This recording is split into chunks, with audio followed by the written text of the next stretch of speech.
All right, so we are going to begin with some fluency, and then we're going to jump into our bar graphs. So I'm going to upload the fluency, and once you're done with that and you've wrote it out, click play, and then we'll do the bar graphs. Okay, if you remember from Monday, we learned what a table is. A table is a diagram that already has information inputted in there. So data that somebody's already surveyed, which means to collect data. So they've already collected the data and they put it into a table. Now, in this table, it already has the title. I'm gonna put a title right here. It has the category names. So the categories. And it has the data to correspond with those categories. So this table is titled Types of Bugs. Now, if you remember the other day, we made us our own bar graph, and today we're going to do the same thing. So I'm going to grab my marker, and I'm going to make my bar graph. So since this has already been titled, I went on and drew a line right in the middle of my paper, and you should do the same. And since it already has a title, I'm going to write it. The title of this table is Types of Bugs, which means that our graph is going to be titled Types of Bugs.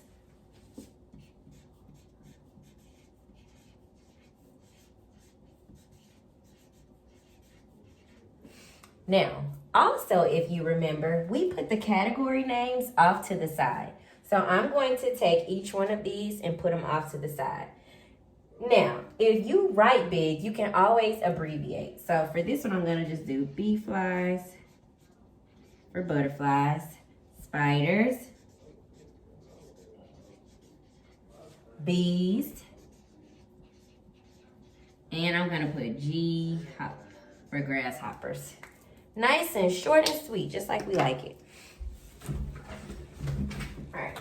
Now, I'm going to draw my rectangle.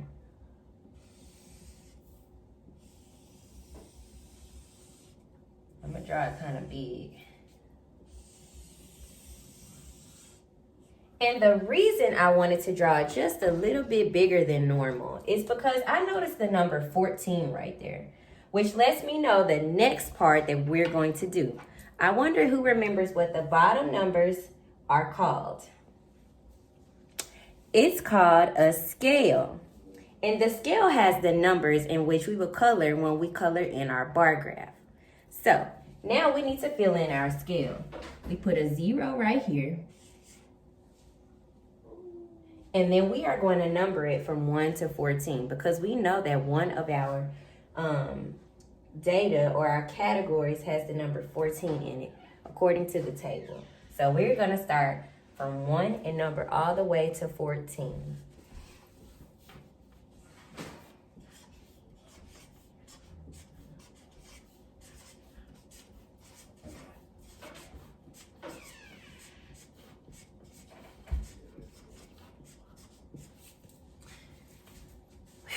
Whew. Takes a lot of time. All right. Now, the last thing that we need to do is just fill in the lines. I'm going to use this. And I'm just going to kind of line them up with the numbers. Feel free to fast forward through this part. I just want to show you, for the people that may be confused, how to do it.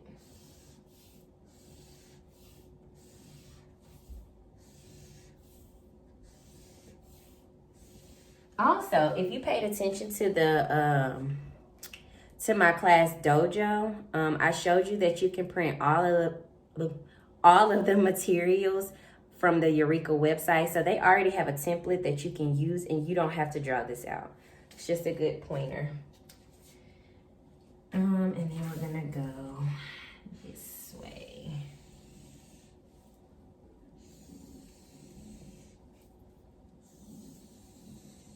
Okay, now we have enough.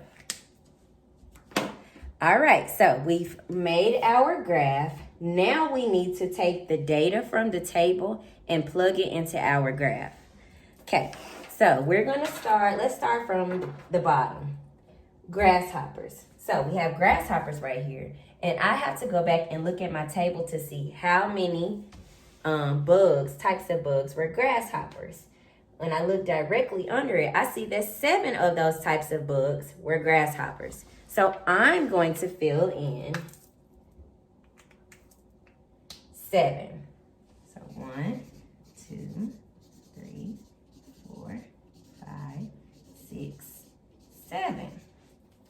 Move on to my next one. Bees. Bees had 12. So we got some work to do.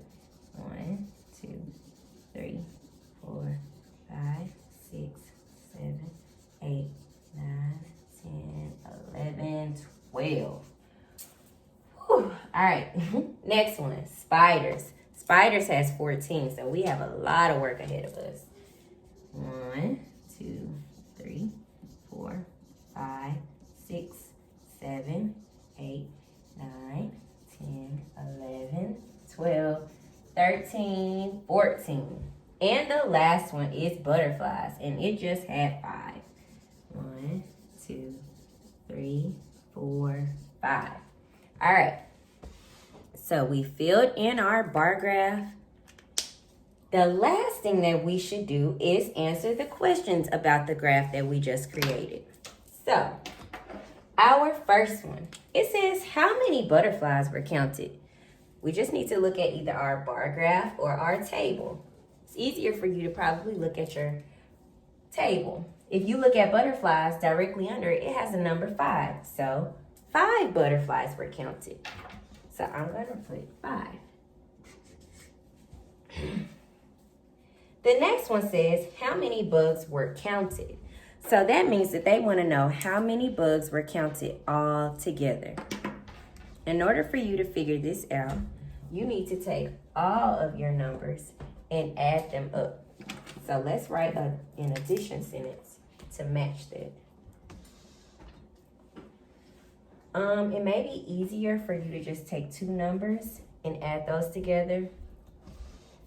Take these 2 numbers and these 2 numbers and add them together, and then add the 2 bigger numbers together. That way you're not trying to add up so many numbers at one time. But you don't have to do it that way. It's just if you want to. So 5 plus 14 and 12 plus 7. 5 plus 14, so 14, 15, 16, 17, 18, 19. And 12 plus 7 is 12, 13, 14, 15, 16, 17, 18, 19. We got 19 twice. Now we just need to add 19 plus 19.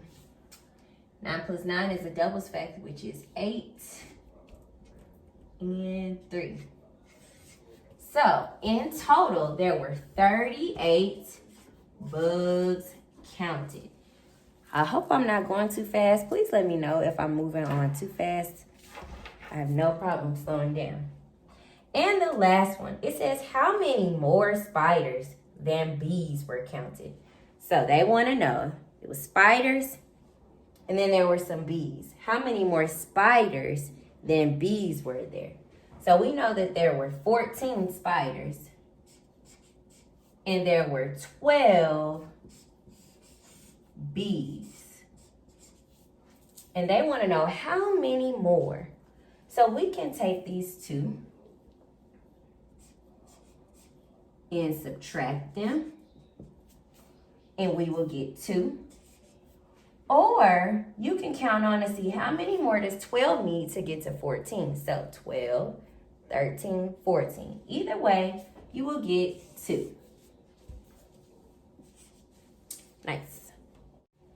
All right, I hope you learned something more about bar graphs and tables and how to answer questions based on data. If you have any questions, feel free to reach out through the message or comments. I have no problem sharing my knowledge with you all.